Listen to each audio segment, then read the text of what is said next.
Like who? I don't want to say the names, but Just say yes or no. Haney? yes. Shakur? Yeah. That's another one. I feel like that could be a fight, like if it ever were to happen, similar to this Ryan fight, where it would be a spectacle, would sell a lot of pay-per-view, people would come out to watch it. It'd be a little different though. Why you say that? I'm thinking of like boxing. I'm not thinking like. Oh, like in terms of fighting. Why? You think Shakur is better? No, I'm just saying like not even Shakur. I'm just saying like them as a whole. Like it'd be different. Like fighting them, it'd be more so like coming to get them. You would approach it differently. Yeah. I'm not saying I would pick Shakur just because our differences. I'm telling you as a fighter. Yeah. I will pick Shakur because I don't believe Tank will be able to land those big shots on Shakur like he does everybody else. Right. Shakur defense is just too tight. And not only Shakur, Keyshawn either. Oh, you don't think Key either? Even right now? I feel like it's a little... Key nice though, but it might be a little early for Key right now. Listen. Tank get hits a lot. Tank, in my eyes, Tank is always losing until he's not. If two fighters say, let's fight, I think the business of boxing should get in the way. Like, I think the fighters should be able to get in the ring with each other and fight each other. So that's how I feel. Like, just like even with this guy, my guy, Stephen Espinoza, he works with Tank. If Tank said, yo, let's fight, and I said, let's fight, it should be just, let's fight, and we should make it happen. It shouldn't be nothing else surrounding. Trevont Davis ends silence on a long-anticipated Shakur Stevenson showdown, dismissing the ongoing speculation with a blunt message for critics and fans alike. He respects Stevenson as a champion and sees it as a familiar matchup, with both looking to prove who is better at this stage. Tank Davis with me right now, one of the best fighters on the planet Earth. Tank, good to see you. Why this fight, Lamont Roach? What has he done to deserve to be in the ring against you? He's a world champion himself. He's coming up and with the dare to be great. So we fought before, you know. So it's history. It's history in that. There's two guys that's trying to be great. A lot of people said they talked about y'all background with one another, how familiar you guys are with one another. Talk about that for a second. How well do you know him on a personal level in terms of your associations through the ranks, you know, in terms of your boxing career? I don't know that, like, personally, like, you know, but through the boxing, you know, we came up together and things like that. We had similar, friends and things like that in the boxing world. We fought before, you know, so I'm familiar with his fighting style and things like that. On the other side, Stevenson is convinced he is to fight the boxing world, is demanding, pointing to the constant buzz linking him with Davis wherever they go. He pushes for the matchup to happen, making it clear this is not just hype, it is an expectation. God, bro, I'm the guy that the boxing world wants to see you fight. You know, when you go places, all you hear is, yo, Shakur and Tank, Shakur, Tank. Oh, hey, when I go place, all I hear, yo, is you gonna beat Tank? When he go place, I know he hears my name. So it's like, bro, let's make this shit. But that is where the tone changes again. Davis questions Stevenson's impact at the top level, pointing to a style built on movement rather than power or sharp counters. He believes Stevenson gives ground under pressure and has not proven himself against dangerous opposition. Nah? Wow. Because he a good boxer. Like, that's when I look at y'all two as the best in the division. How? Show me something that he did spectacular. Show me something that he did outrageous. Show me. His power not outrageous. Okay. What defense? You don't think he got defense? He just jumped back. You never see him slip no punch. You never see him slip no punch. Go look at it. You see him back up from a lot of people. Back up, move around. He don't got no technique. And his offense is the same thing. If you go look at his fights, So you I feel probably like put him on game by the time. Yeah, but you feel like it's easy work though. You like, come on, bro. Yeah. Bro, I touched him with 6 ounce, 16 ounce gloves on, and he ran. Imagine if I hit him with 8 ounces. The guy is... But here is where it gets complicated as Oscar de la Hoya praises Davis as a dangerous and disciplined fighter, highlighting his commitment to preparation and conditioning. He views Davis as someone who enters every fight in peak form, making him a serious threat in the ring. Gervonta Davis is, I mean, to say the least, he's a beast. He really is. He's a tremendous fighter. He's a dedicated fighter when it comes to training and fighting and making sure that he's in optimal conditions when he steps. And that is what makes it more intriguing. Stevenson recognizes that Davis has greater star power and shows no resistance to accepting whatever terms are needed to lock in the fight. His focus stays on getting in the ring and settling the rivalry without excuses or delays. For Stevenson, this is not just a fight. It is a chance to prevent an unanswered question from hanging over both careers. I done say, yes, you are the big superstar. You are that, bro. Respect to you for that, bro.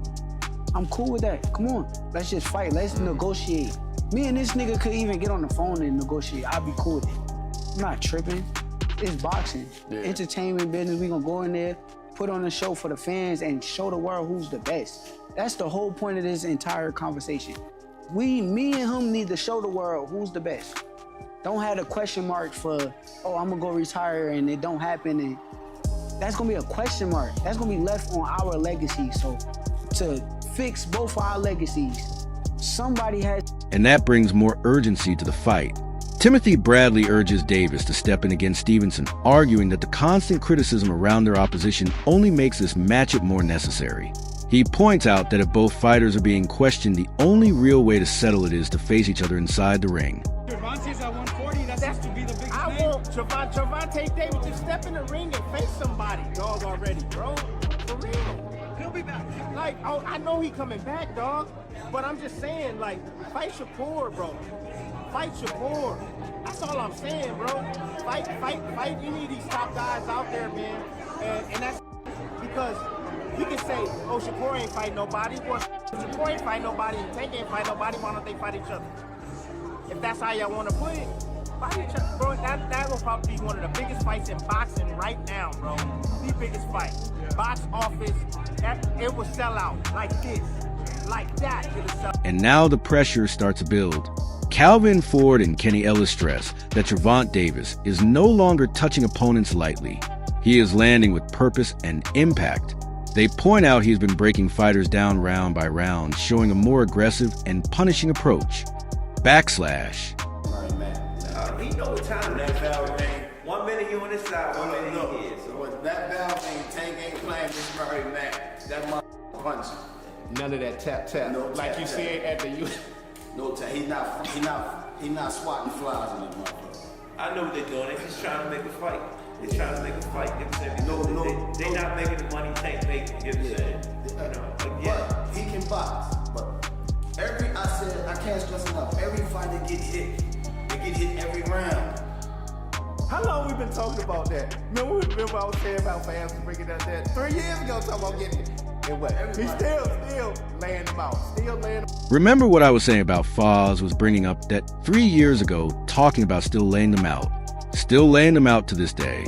Everybody gets hit, man. Furthermore, Ford and Ellis downplay Shakur Stevenson's call-out suggesting confidence can look different once the moment becomes real. They point to Gervonta Davis as someone who raises his level when it matters most. Have it go. Tell him to fight me. That dude get to feeling himself and feeling like he's something that he's not in. And to the world, he look like a killer, but I can't wait. I'm gonna expose him. I promise you, I'm gonna expose him. Why be the person that he going there, he not gonna knock out. He not gonna hurt. He gotta go 12 rounds with somebody and somebody gonna be beating him. He ain't gonna like that shit. That shit gonna mess with his heart. That shit gonna put his head. Watch. Thoughts? No thoughts. People can talk that type of shit. No contract. I don't pay attention to that. I gotta get you this for what he said about you. My opinion. It's my opinion. Listen, all that sounds good right now, but when the fight is made and the fight about to happen, Tank is not playing this right. DeRoy Jones Jr. leans toward Stevenson, pointing to his structured approach and ability to stay composed under pressure. He believes that steadiness gives Stevenson the edge over time. For Jones, that advantage matters, but Davis still carries a kind of instinct and explosiveness that can change everything. Jones against Tim Pimmer, they stay very disciplined all night. And he's the type of guy, you don't really do a lot of crazy stuff in his life normally. So it's like discipline is a thing that is not only exercised inside the ring, it's exercised also outside the ring. And as we see, sometimes Gervonta has problems with this. We have never seen Shakur have problems with this. We've seen him be more disciplined at the right time than we've seen him not have discipline. So with the fight being like it is right now, I would lean towards Shakur because of his discipline, but don't get twisted. If somebody could be Tank Davis would be that person because of his intent. Analyzing that further, Hitchens recalls early sparring between Stevenson and Davis as highly competitive, noting moments where clean shots landed, but neither fighter gained clear control. He highlights how both adjusted their approach with Davis shifting tactics once he recognized Stevenson's skill level. With a good shot. Boom. He didn't hurt Shakur or nothing, but it was like, you could tell like if it was 8-ounce gloves, we don't know how Shakur would have reacted. It was like, because I remember him throwing Shakur, he caught Shakur with like a clean shot, boom. And Shakur didn't shake up or do nothing, but it was a clean shot. I'm like, nigga, you sure you can take another one of that? And Shakur like, what? Like, he took off his shirt and they started bumping like that. Now they going back and forth. Hold on, was it sparring? Yeah. Was it competitive, close, all that, Shakur and Tank?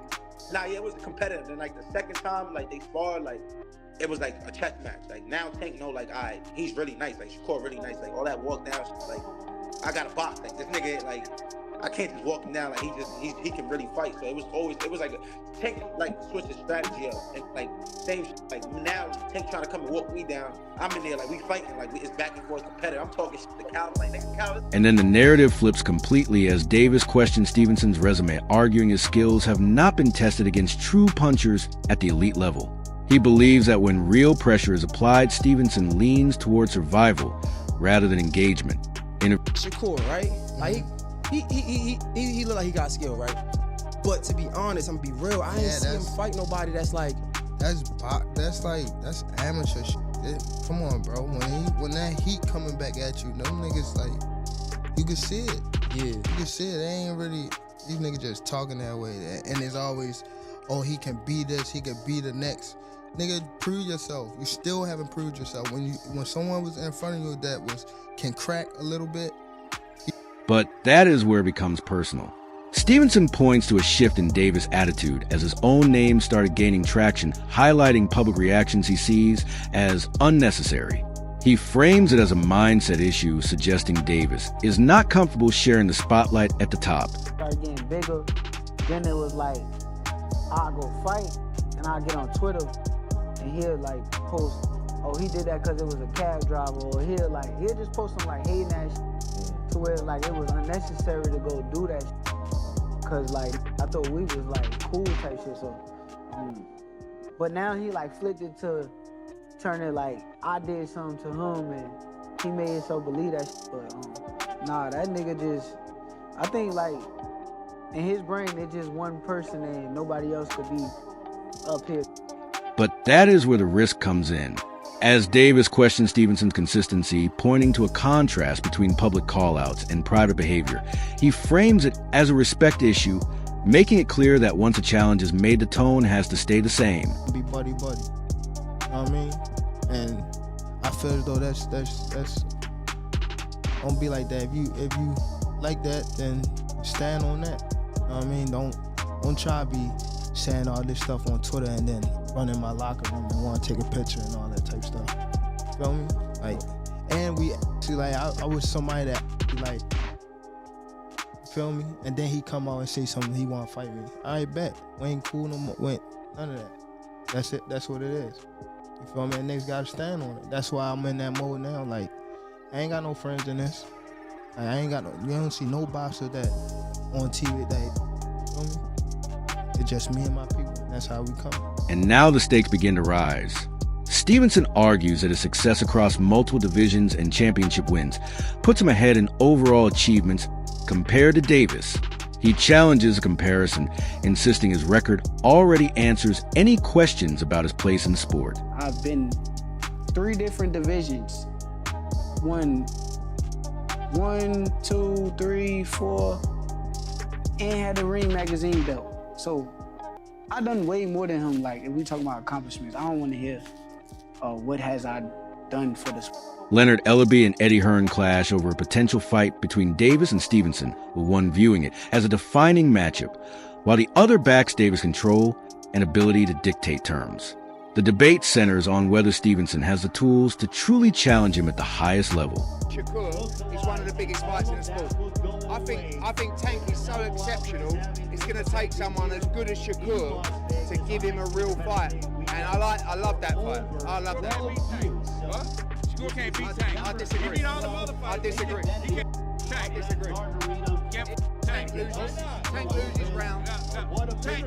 Tank decides to do what he wants to in certain fights. We can and you have a big bet on that fight. Most definitely. Most definitely. I think Shakur's the man to beat him. Shakur cannot. Tank, he's a very good fighter. A lot of respect for him, what he's done in the ring. Got a good team around him, but he can't. Tank. Can't beat Tank. I disagree with you on that. Can't beat Tank. Overconfident. Where now he recognized this old school. He's so interesting Baltimore, Maryland. He's so old school. You know what old school is? Yeah. Anybody that throwing punches is open to get hit. Anybody and everybody that throw punches, you leave an opportunity. It's who get there first. It's like fencing. When you throw punches, no matter how straight, no matter how your stance are, when this becomes away from your body and things that you need to protect, the ribs, the chin. There's always an opening. It's always opening. Who get there first? And Tank is so good. Tank is so good. Tank beat St. Davis, but I prefer the conversation, and as I like to say, that is the greatest fight. That's the best fight to be made in boxing. Okay, well, strategic-wise, I agree with you on that point, because it would be interesting to see how Tank could penetrate. One of the fighters that the other fighter or the other team didn't know, but I think stylistically, I think competitively, mathematically, I mean, I think that's a fight for the ages right there. Both guys are accurate. Both guys are very good with their defense, very good with their offense. And the size makes sense for both those guys. They're right around the same height, and the list goes on, man. I think that, that's a fight right there. It only takes Tank one punch. Right. And if Tank catches him, no matter how great he is, he'll probably go out too. So that's the one thing with Tank is a one. Suddenly the stakes feel a lot higher. Bernard Hopkins points to Gervonta Davis' explosive power and instinct, stressing how quickly he punishes openings once opponents commit. He frames Davis as a fighter who reads exchanges in real time, turning small mistakes into fight-changing counters.